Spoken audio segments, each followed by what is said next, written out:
Hello. Thank you guys for having me today. I'll be filling in for Caroline today, obviously. So I'll have a brief remarks here, and then we'll get to your questions.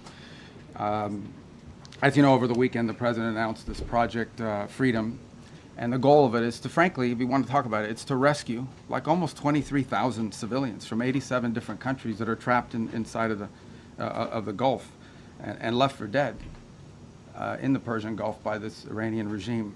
You know, for more than 2 months now, these innocent sailors and commercial crew members have been stranded out at sea because Iran is conducting something that's not just criminal. It's criminal for sure, but it's desperate and destructive, this blockade of the Straits of Hormuz.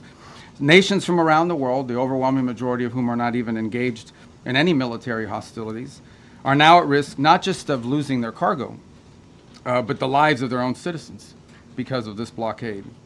These ships, you know, you don't leave a ship out there for this long. You start running out of food, you start running out of potable water, essential supplies, and they're at the mercy of this piracy. What it is, it's piracy. And not only that, but some of them have seen, you know, been open fire on and rained down senseless attacks on several civilian ships already. So frankly, the way to put it, these are innocent bystanders. These are countries that, and ships and so forth that have nothing to do with any of this, and nonetheless are being caught in the middle of it and being held hostage merely because Iran could do that, just because of, just as the regime brutally slaughtered tens of thousands of their own citizens for the crime of peaceful protest, because they're unhappy with the quality of life or the lack of quality of life in Iran today. And so they're sitting ducks. They're isolated, they're starving, they're vulnerable, and at least 10 sailors have already died as a result of the civilian sailors.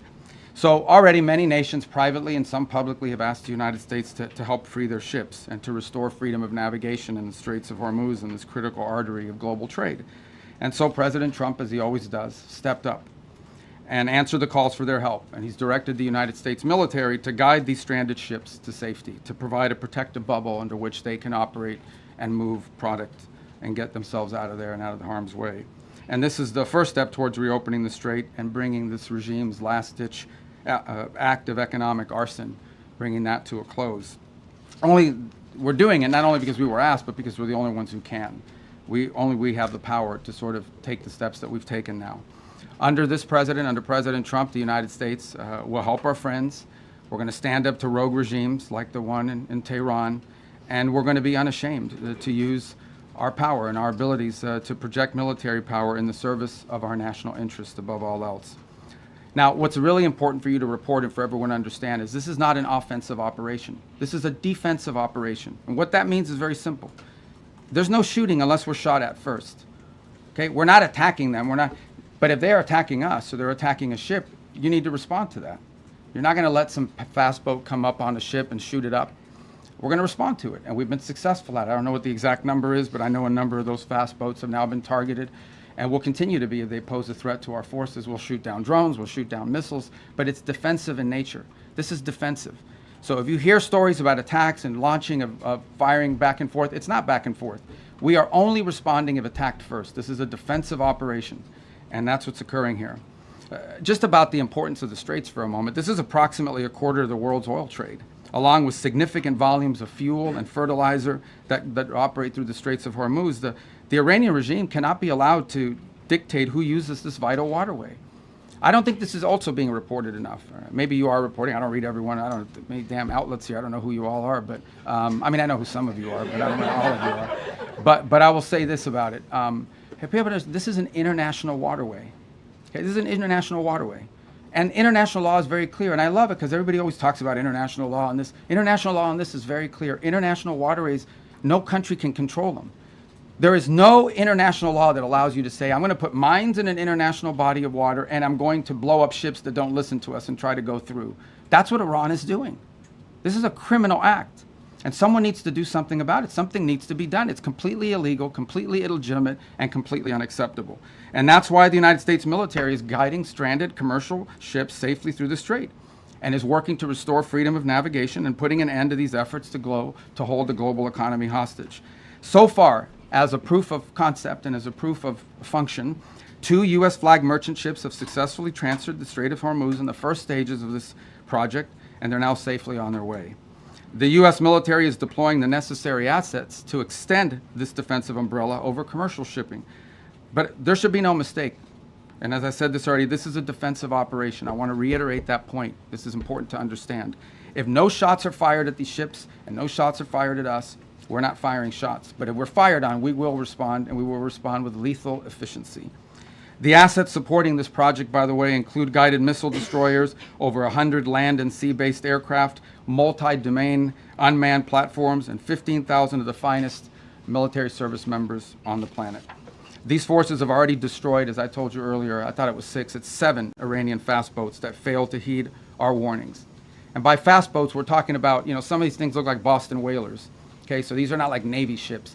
But nonetheless, they come fast at these boats, try to swarm them, try to harm them. We're not going to let that happen. So 7 of them now sit at the bottom of the sea, along with, by the way, the rest of Iran's Navy. That's where you can find their Navy today.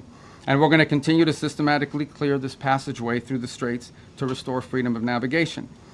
Now, while this project steadily progresses, Operation Economic Fury, continues to impose maximum pressure on the Iranian regime and what remains of their already frail economy.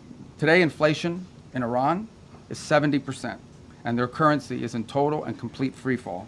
U.S. sanctions enforcement is stepping up. It's moving in lockstep with the naval blockade to degrade Iran's capacity to generate, to move, and repatriate revenue. It directly targets the regime's primary revenue lifelines. The blockade alone is costing Iran as much as $500 million a day in lost revenue. 90% of total Iranian trade has been halted, causing permanent damage to Iran's oil infrastructure as wells are forced to shut in. Again, all of this is in response to their piracy. Okay, it cannot be that you have these straits and they blow up any ship that moves and the only ships that get to go through are theirs. You can't have a situation in which the straits are closed to everyone else, but they benefit from the piracy. That can't happen. That's why the blockade is in place, and that's why these sanctions are crippling them. Any foreign financial, and by the way, Treasury is now identifying and cutting off every dollar of revenue that's flowing to this regime. And so, look, any foreign financial institution or commercial actor that enables Iran's sanctions evasion is going to face secondary sanctions exposure and a loss of access to the U.S. financial system. As President Trump has said, and the facts clearly bear out, the United States of America holds all the cards. There is no scenario here in which if they decide to join a ladder of escalation, they wind up getting the last say. But our preference is for these straits to be opened to the way they're supposed to be opened, back to the way it was. Anyone can use it, no mines in the water, nobody paying tolls. That's what we have to get back to, and that's the goal here. Every day the conflict continues, however, our leverage on Iran will continue to increase, and their position will continue to weaken, especially as the blockade really begins to bite in conjunction with the sanctions. So, look, the time's come for Iran to make a sensible choice. And it's not easy for them to do that, obviously, because they have a fracture in their own leadership system. And apart from that, I mean, the top people in that government are, to say the least, they're insane in the brain. And so we need to address that, and it's difficult because it's hard to get past that in their system. But it's important for them to make a sensible choice and the one that's right for their people. The president, our president, has proven time and again that his preference is peace.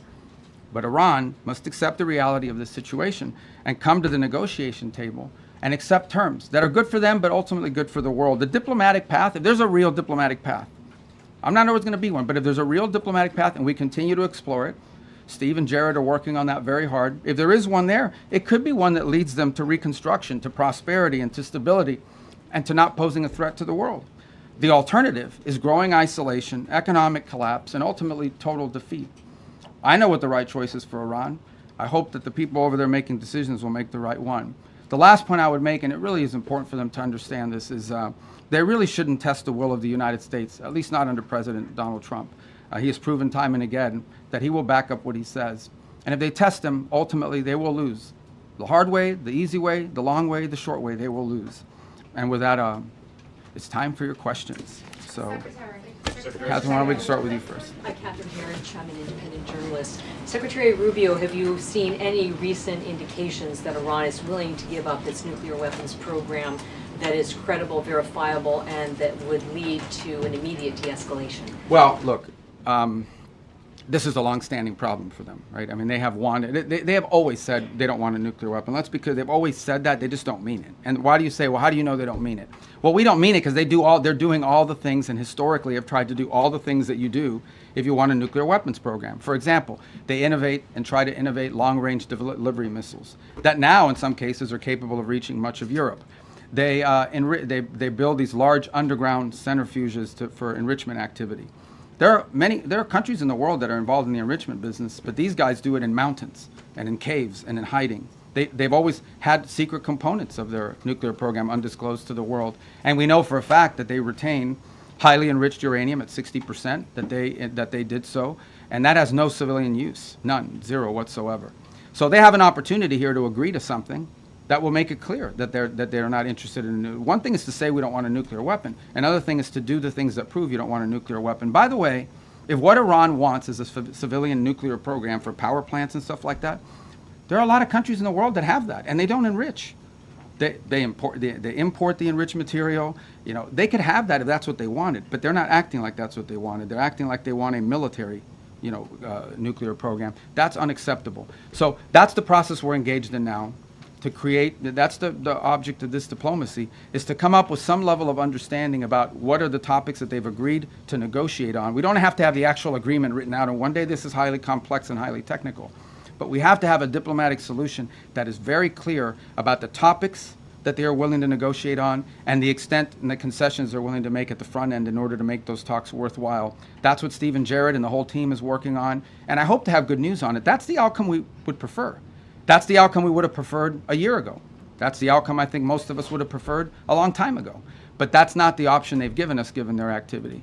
All right, there's no way I can figure out who to call on. I'm just going to press right in the middle, right there, you right there, yeah. Right in the back row. Thank you, Mr. President. I'll go to you next. I can't get everyone. All right, go ahead. Thank you, Secretary Rubio. Keep going right. Welcome to the White House. What's You're that? talking to me, sir? Yeah, to you, yes, sir. Thank you.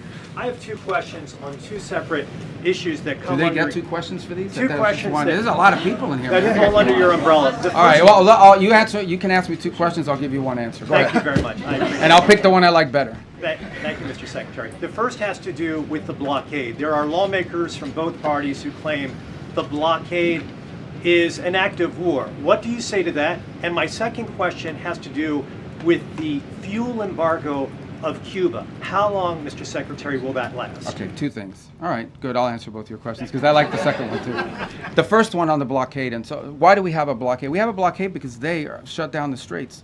So I don't know which members of Congress you're talking to, but here's what I would ask them. I would ask everybody here. It's very simple. These guys have shut down the Straits of Hormuz. This is what Iran is saying. We will shut down the straits. No one can go through. No country in the world can go through unless we allow you to go through, and you have to pay us. But our ships can go through, meaning the Iranian ships, as much as they want. That's crazy. Who would agree to that?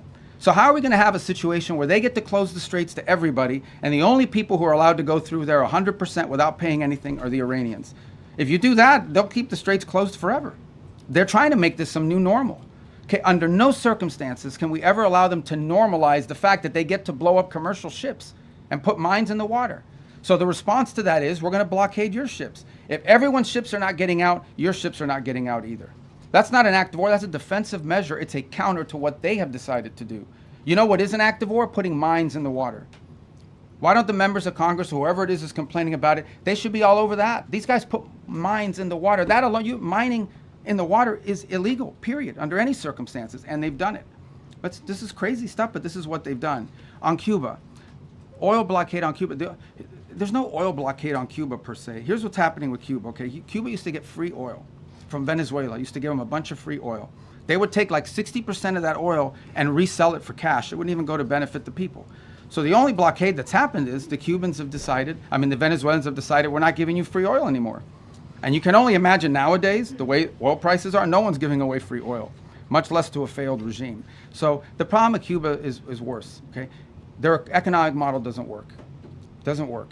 And the people who are in charge can't fix it. And the reason that I can't fix it is not just because they're communists, that's bad enough, but they're incompetent communists. The only thing worse than a communist is an incompetent one. And that's what, so incompetent communists run that country, they don't know how to fix it. They really don't. And we have 90 miles from our shores a failed state that also happens to be friendly territory for some of our adversaries. So it's an unacceptable status quo. and we'll be addressing it, but not today. Okay. All right, let's go to the front, right there. Secretary Rubio, Yeah. you are going to the Vatican to meet with the Pope. Is this an attempt to smooth things over with the Pope, given the rhetoric between President Trump and Pope Leo? No, I mean, it's a trip we had planned from before, and obviously we had some stuff that happened. And no, look, there's a lot to talk about with the Vatican. I'll give you one example. The Pope just returned from a trip to Africa, where the church is growing very vibrantly. And we have shared concerns about religious freedom, religious freedom in different parts of the world. We'd love to talk to them about that. The topic of Cuba, you know, we gave Cuba $6 million of humanitarian aid, but obviously they won't let us distribute it. We distributed it through the church. We'd like to do more. We're willing to give more humanitarian aid to Cuba, by the way, distributed through the church, but the Cuban regime has to allow us to do it. They won't allow us to give their own people more humanitarian aid, and we're willing to do it through the church. So there's a lot to talk about. And the president recently said that the Pope is endangering a lot of Catholics as a result of his rhetoric around the Iran war. Is that a sentiment Well, I you don't agree think that's with? an accurate description of what he said. I think what the president basically said is that Iran can't have a nuclear weapon because they would use it against places that have a lot of Catholics and Christians and others, for that matter. It goes back to the central point. I think the president, without trying to speak for him, but I think I can characterize it this way. He doesn't understand why anybody, leave aside the Pope, the president, and I, for that matter, I think most people, I cannot understand why anyone would think that it's a good idea for Iran to ever have a nuclear weapon. Look what they're doing with the Straits right now. They're holding the whole world hostage. They have these sailors, you know, on commercial ships that are going to starve to death out there. They don't care. They don't care that this is melting down the economies around the world, even of their own allies. This is what they're doing with the Straits. What do you think they would do if they had a nuclear weapon? They would hold the world hostage with that nuclear weapon. That's what they would do. They would do exactly to the world with a nuclear weapon what they're doing now with the Straits. And I think the president's point is how anyone cannot see that as an unacceptable outcome and an unacceptable risk is beyond him. It's puzzling. And someone has to do something about it. The difference between this president and like the 6 presidents that preceded him were that he's the only one that's actually been willing to do something about it. Everyone says Iran can't have a nuclear weapon, but you got to do something about it at some point. And he's been willing to address that threat. And that's what he promised he would do when he got elected, by the way, is address threats like this. Secretary. Yeah, I wish I knew your names, thank you guys. so I much, Mr. apologize. Sec- Can Thank you you. put name tags on? Thank you That so would much, help. Mr. Okay. Secretary. Who are you with? Who are you with? I'm with Rubio Media Network. Okay. Mr. Secretary, the President has said multiple times that weapons were provided to the Kurdish groups to pass on the Iranian people. However, Kurdish political parties and the regional government says they have not received such weapons. Even some claim these weapons remain in the U.S. base in the region. Can you clarify who those weapons were given to and whether you intend to retrieve them or still want to pass to the Iranian people? Yeah, look, ultimately, what the president is expressing, and I think has repeatedly, is he wished the Iranian people had, you know, look, he's heartbroken by these images. You think about it, you're an Iranian, okay? You're unhappy that your economy doesn't work for you. You don't have freedom. You don't have an opportunity to express yourself. You know, you've got friends that have been shot in the head because they're out protesting. And it's heartbreaking to him to see that these people are abused in this way and have no measures to take against their own government as a result of it. By the way, this goes back, if you guys remember the protests in 2009 where they slaughtered people in the street. This is a vicious regime, guys. Okay? These are people that hang people from cranes in the town square so everyone can see. They continue these executions of people and have continue to do so for over a decade and a half now. And so I think what the president is expressing is the desire that he wishes the Iranian people had an ability to fight back against some of these things that are happening to them. And I would view that as distinct and separate from the specifics of this operation that was ongoing before it concluded, and certainly different from the operation that's going on now. Right there in the... Regarding Colombia, Mr. Secretary, Right behind you, not Colombia, right there. Yes, ma'am. Mr. Secretary, thank you so much. On Lebanon, are Yes. we in a ceasefire or less fire? And the second question, do you think you would be able to achieve an agreement between Lebanon and Israel without risking a civil war in Lebanon? What are Yeah, you look, doing Lebanon's to risk? complex. What are you doing to? No, I got it. I got the gist of your question. So look, here's the challenge with Lebanon, okay? There's no problem between the Lebanese government and the Israeli government. Israel doesn't claim any land in Lebanon belongs to them. And by and large, I think a peace deal between Lebanon and Israel is imminently achievable and should be. The problem with Israel and Lebanon is not Israel or Lebanon, it's Hezbollah. Hezbollah operates from inside of Lebanese territory. They terrorize and attack Israelis, but they also are inflicting tremendous damage on the Lebanese people. The reason why Lebanon gets attacked by Israel is because of Hezbollah, because Hezbollah is hiding in some house, launching rockets against Israelis, and then they get hit. So what you're seeing now is Israeli responses to either attacks or perceived threats. And this is not new. This has been going on for a very long time. What is our hope? Our hope is to engage the Lebanese and Israeli governments under our mediation at the table to achieve this. And that is having Lebanese armed forces and a Lebanese government, not just with a willingness, but with the capability to begin to challenge Hezbollah and disarm them. Because the Lebanese people are also victims of Hezbollah. And by the way, on the topic of Hezbollah in Lebanon, who is behind Hezbollah? Why do they exist? They're an agent of Iran. If you go through that Middle East and you identify every problem, Hamas, Hezbollah, to some extent the Houthis, obviously, and others, behind every one of these groups is Tehran. So apart from the nuclear weapons, apart from all these other things, these guys are behind all the bad actors. Hezbollah is a wing. It's an extension of Iranian desire to destabilize the region. So we're very committed to this process. It's not going to be easy. You're asking me a complex question. You know this has been going on for a very long time. It's not going to be easy. We're going to do everything we can to make sure that both sides continue to talk so that progress can be made on some sort of permanent ceasefire that isn't constantly spoiled by Hezbollah and by Hezbollah violence. Right in the middle. Thank you, sir. I'm winging it, guys, okay? Right there, yes, sir. You mentioned the 2 U.S. ships that safely Yeah. crossed the Strait of Hormuz. Are other ships being told it's safer to get back to regular levels, or are we still going to see limits in place for the foreseeable future? For obvious reasons, I'm not going to broadcast who we're talking to or who we're telling them to move. I mean, we want these operations to be safe, and I think as it unfolds and ships get through, we'll make those announcements after the fact, just for operational security purposes. But the goal here is pretty simple. Establish a zone of transit that is protected by a bubble, the United States, both naval and air assets, and then allow ships who want to move through there and get to market, to begin to increase confidence in the ability to do so. That doesn't happen in 12 hours. It takes time to set up that bubble and gain that confidence, but that's the goal. We have been in touch. We've been in touch, I don't know, with a bunch of different liners about moving, and we're hoping to continue to improve the security situation, and we'll start to see some of that movement, and we'll announce it as it happens after the fact. We're not going to be like broadcasting, hey, tomorrow at 12, ship X is going to be coming through, for obvious reasons, because that degrades the security. But we feel confident we're going to be able to achieve that. Look, it's not going to solve the whole Straits problem. It's going to solve a lot of it, but it's important to challenge what Iran is doing now. Guys, again, I wonder if you take anything away today, and I can't tell you what to write, but Iran cannot be allowed to normalize this control of the Straits. It's completely unlawful, illegal.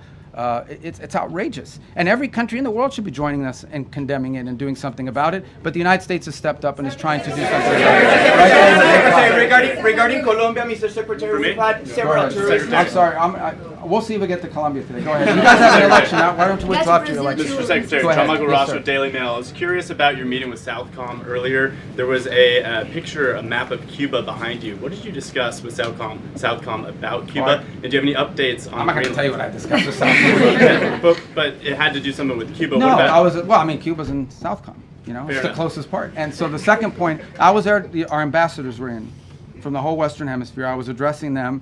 I'm meeting the general who just took command at Southcom. And there happened to be a map of Cuba. And I said, it'd be good if we took a picture in front of that map, because it's like the closest thing in Southcom to the United States. So there it is. We have maps of other countries, huh? what about Greenland? Any update on Greenland? No, they didn't have that map then. They only had in the red, right there in the red. In the red, okay. Cristina de Telemundo, Mr. Sec. Can I ask you in Spanish or can I ask Yeah, you you can both? answer in Spanish. You Muchas can ask me. gracias. And they'll have to translate for them what you So asked me. I'll say it in English, Okay. and if you can answer in both languages. Today I checked the webpage of the State Department, and there's still a $25 million bounty on Diosdado Cabello, the Secretary of Interior, for drug trafficking and narco-terrorism.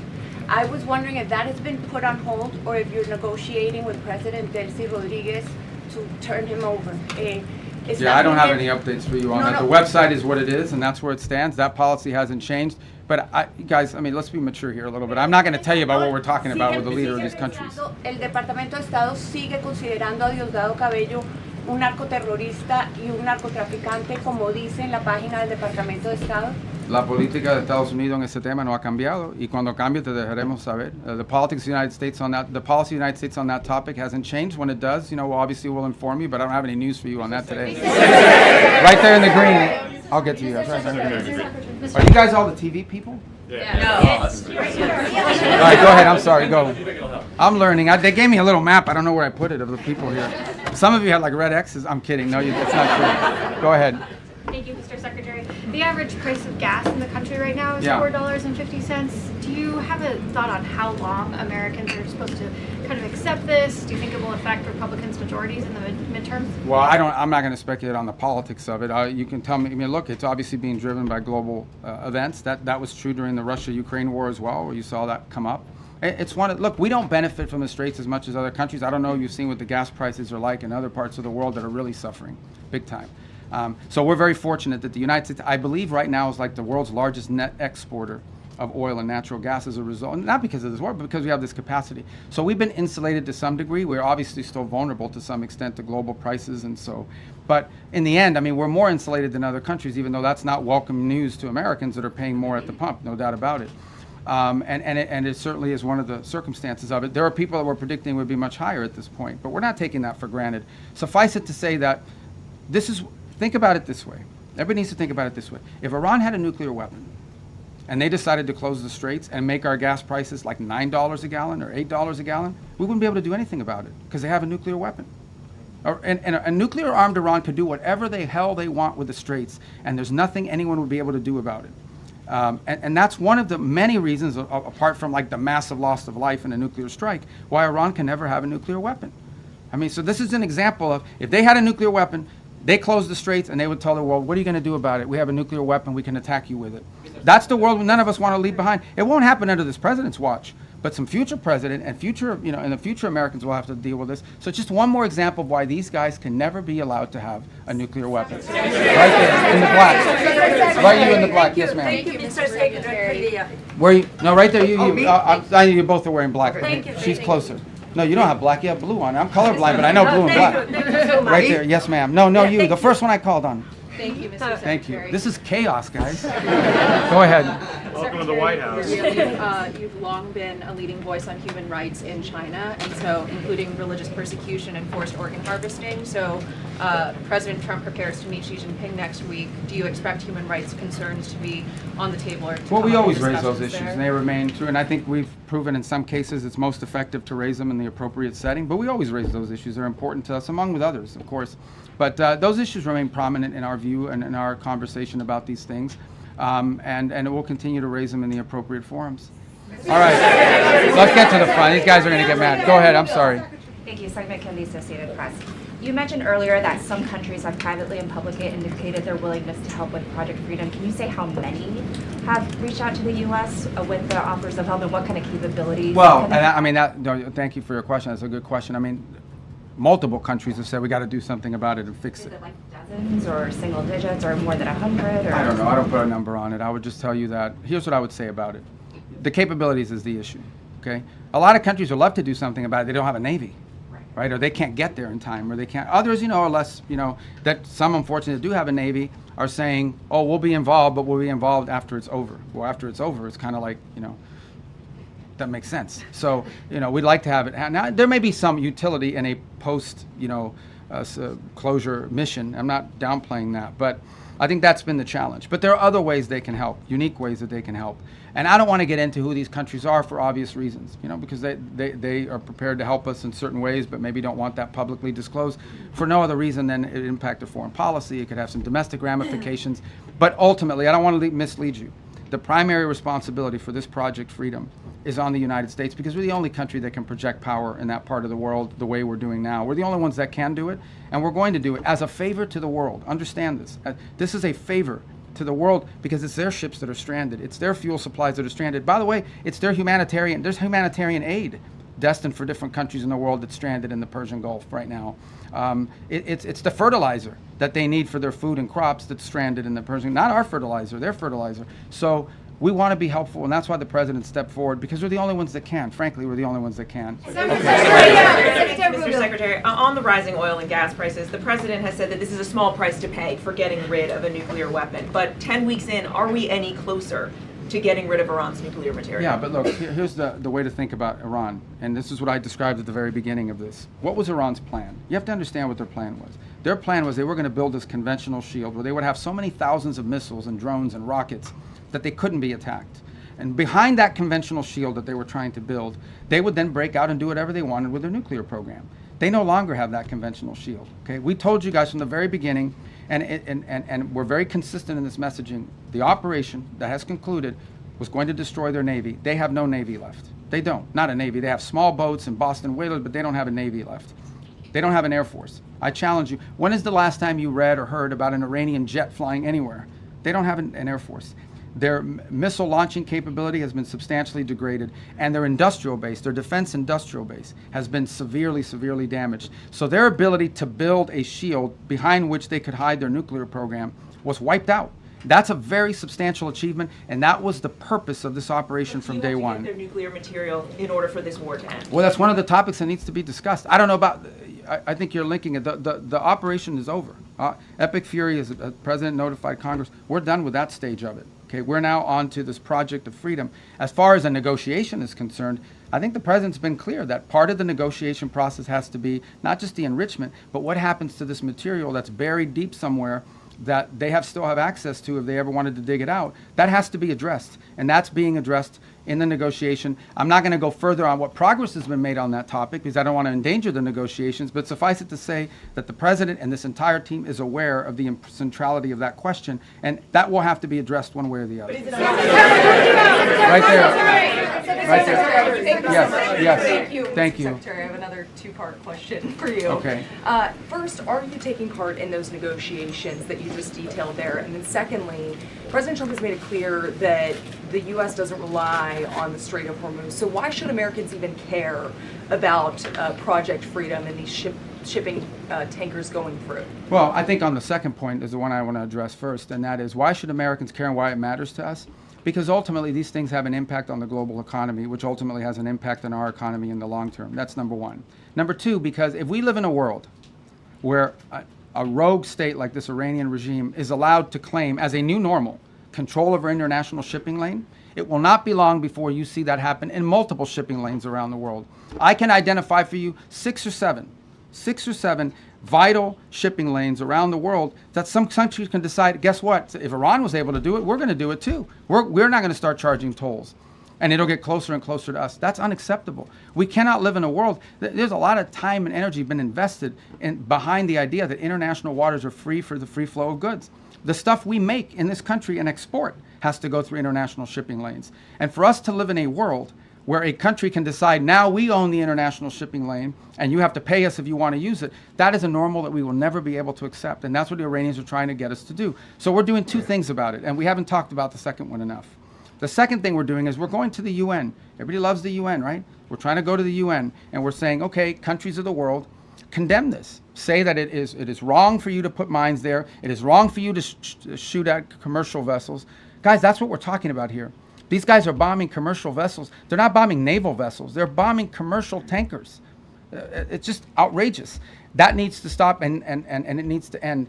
And if it doesn't, then the world should be diplomatically and economically isolating Iran as well. But if we live in a world where global shipping lanes can be taken over by countries, that'll have a direct impact on Americans in the short and the long term, and we can't let it start by Iran doing it. And we're the only ones that can do anything about it. All right. Right there in the green. Go ahead. Yes.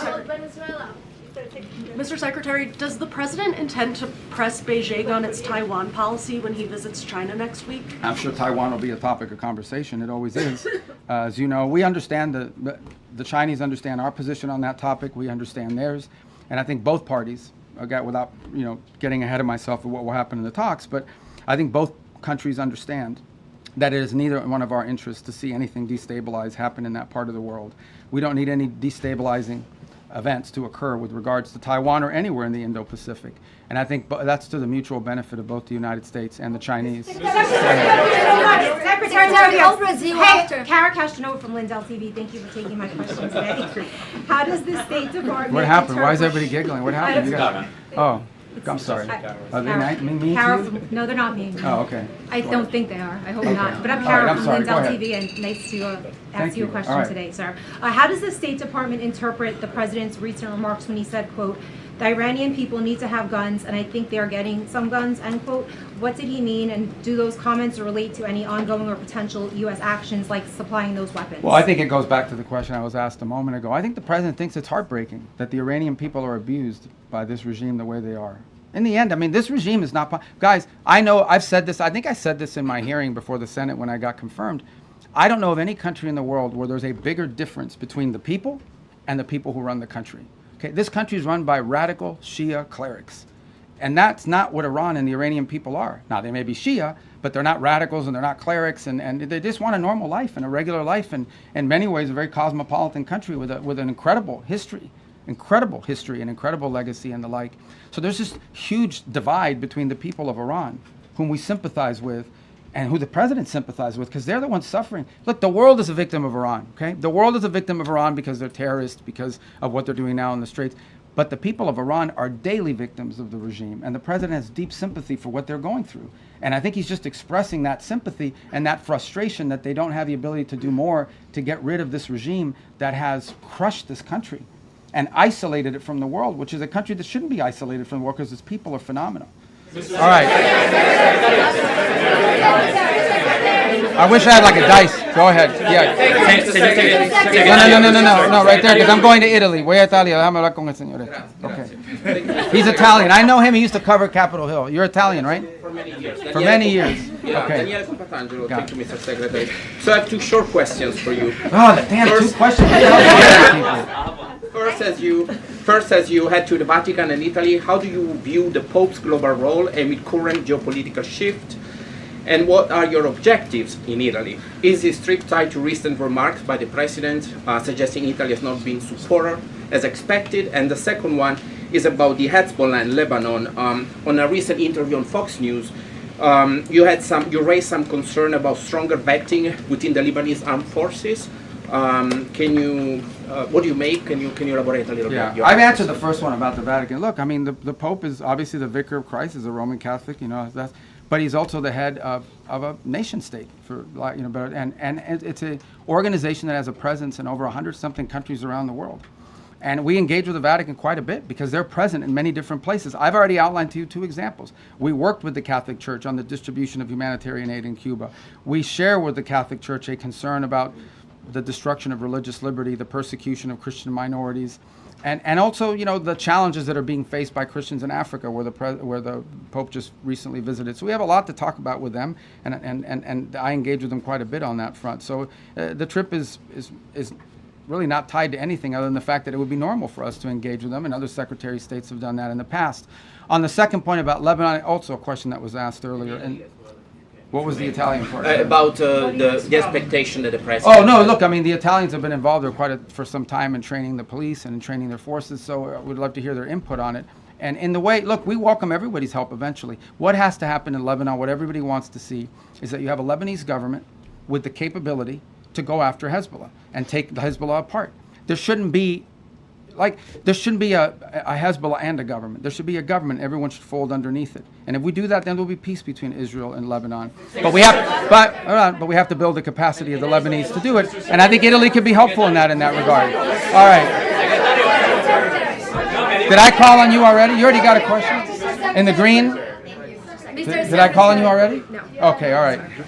Go ahead. You mentioned the UN resolution that Yes. you announced today. Can you talk about what the goal is with that resolution? And there was a similar one last month that was vetoed by China and Russia. You spoke to the Russian foreign minister. Do you have an assurance that Russia will be on board with this now? Well, we don't know. narrow Yeah, look, I mean, everyone wouldn't want to see this vetoed again, and then we've made some slight adjustments to the language, but I don't know if it'll avoid a veto or not, but the language isn't very complicated. And I think it's a real test for the UN, right? As something that functions that can solve global problems. What is the purpose of the UN? The UN was supposed to be a place where you could peacefully resolve global conflict. Right now you have a country who is unlawfully, criminally, and illegally taking possession of an international waterway and blowing up commercial vessels and putting mines in the water. I don't know if people appreciate how outrageous this is, how unacceptable it is that any country would fire and try to sink commercial vessels or put mines in the water. Both of these things are illegal. And so we're going to take it to the UN, and we're going to give it another chance to be a forum in which we're not even asking people to commit troops to the region and help blow up the Iranian boats. All we're asking them to do is to condemn it, to call on Iran to stop blowing ships, to remove these mines, and to allow humanitarian relief to come through, because there's humanitarian aid that's trapped. That's it. This is a very modest request. And if you're telling me that the international community and hundreds of countries cannot rally behind that, then I don't know what the utility of the UN system is if it can't even solve something as straightforward as that. And I think to both the Chinese and the Russians, I would argue and have argued that it is in their interest for that resolution to pass and for pressure to be brought on Iran, because it is in their interest not to see international waterways, including the Straits of Hormuz, be closed down and cause economic chaos to dozens and dozens of countries around the world. Okay. Back row, yellow tie. Back row, yes, Secretary, sir. Yeah. with CBN News, you've had a deep faith for God and country. At the end of the day, with all that you've been involved in, Keep going. you've been extremely busy. Go ahead, I'm sorry. As we all know. I got to ask you, what is your hope for America at a time such as this? My hope for America? And how do the you same as always personally been. deal with that? Yeah, look, I mean, my hope for America is what it's always been. I think it's the hope I hope we all share. We want it to continue to be the place where anyone from anywhere can achieve anything, where you're not limited by the circumstances of your birth, by the color of your skin, by your ethnicity, but frankly, it's a place where you are able to overcome challenges and achieve your full potential. I think that should be the goal of every country in the world, frankly, but I think in the U.S., we're not perfect. Our history is not one of perfection, but it's still better than anybody else's history, and ours is a story of perpetual improvement. Each generation has left the next generation of Americans freer, more prosperous, safer, and that is our goal as well. But it is a unique and exceptional country, and as we come upon this 250-year anniversary, I think we have a lot to learn and be proud of in our history. It is one of perpetual and continuous improvement, where each generation has done its part to bring us closer to fulfilling the vision that the founders of this country had upon its founding. So, thank you. All right. I have time for 2 more questions. Oh, crazy. All right, right there in the pink. No, you right there. That lady. No, the one right next to you in the pink. No, the pink. I'm sorry, but I pointed at her.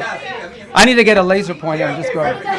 Now you in the pink jacket, the lady right there. Thank you. Thank you very much, Mr. Secretary. I have a question on Iran-China relations. Okay. What's your reaction to Iranian foreign minister visit to China? Also, Beijing instructed its firms to ignore U.S. sanctions. Could you also address that? Well, I'll direct you to Treasury on that front. There are options that we have. If you ignore our sanctions, you're going to face secondary sanctions. And I don't have an announcement for you on that today, but we don't do these things, for symbolic purposes.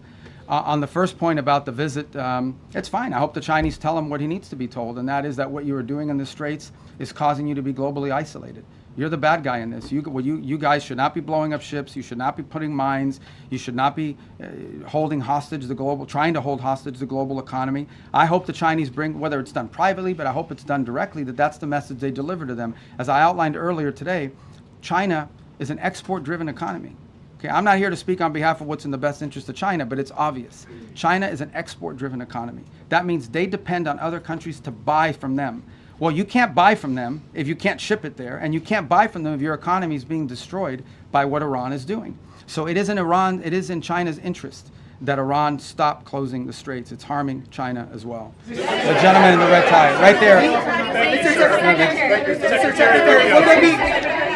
Yes, I'm sorry, what's your name? Liz Landers with PBS NewsHour. Okay.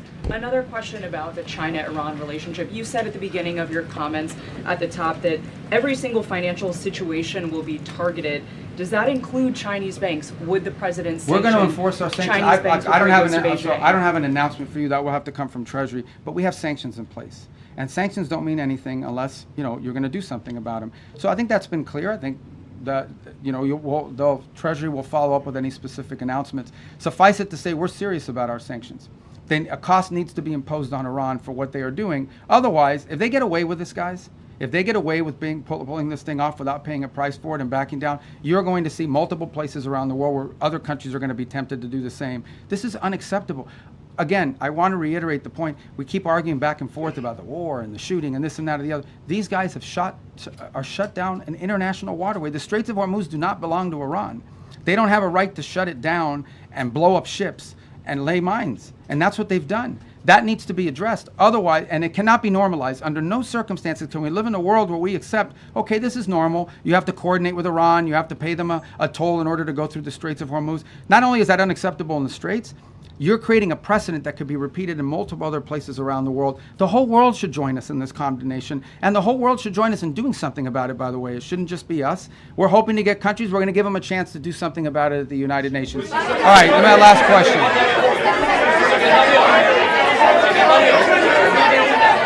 All right, that lady in the right there in the white. Thank you, Mr. Secretary. Right next to Secretary. Well, Thank you. okay, hold on, stop this up. Go ahead. Okay, I'll do two more and then I gotta go. See you in the back. Yeah, go ahead. Iran has shown what? Okay. Iran has shown that it's been able to withstand a lot of pressure. And yesterday, President Trump has said that they may run out of oil storage in 2 weeks.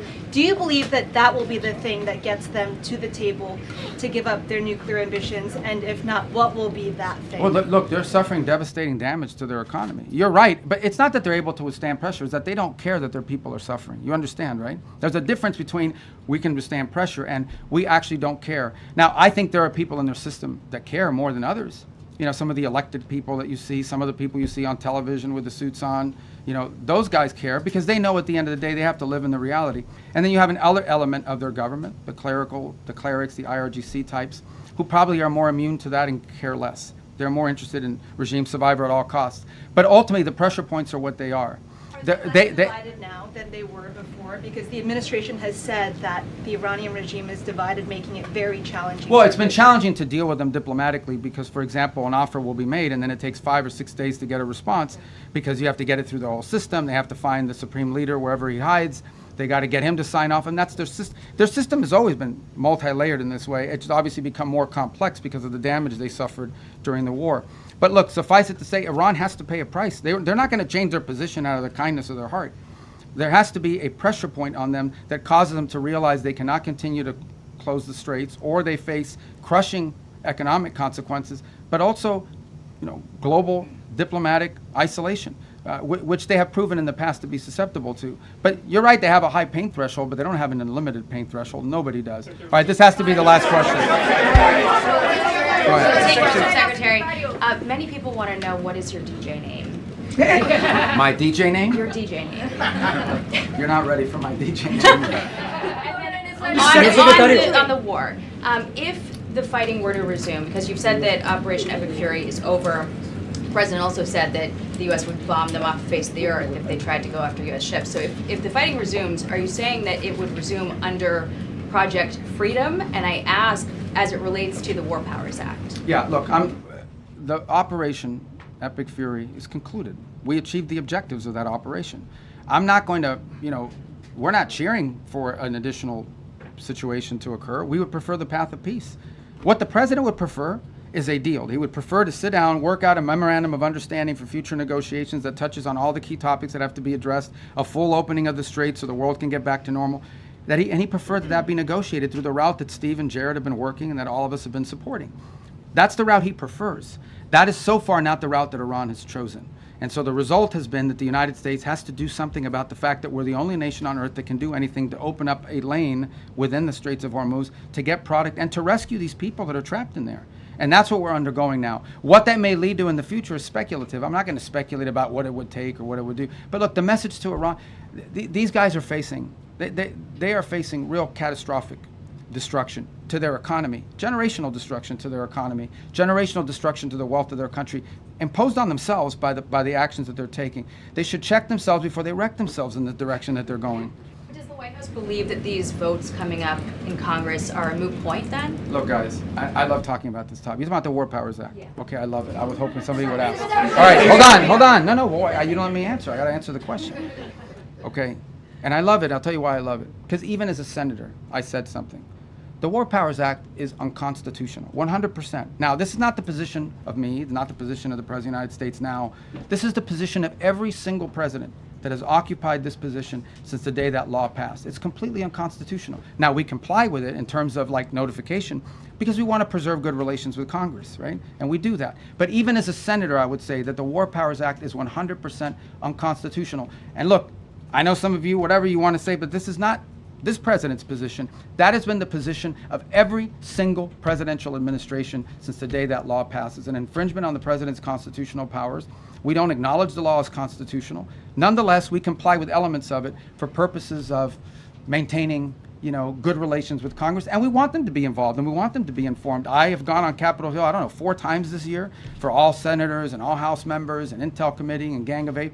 We want them to be involved in this, but I want to be clear on the point of the War Powers Act. It's unconstitutional, and every president and every administration has taken that position. All right, guys, I gave you 50 minutes. Thank you, guys. Thank you.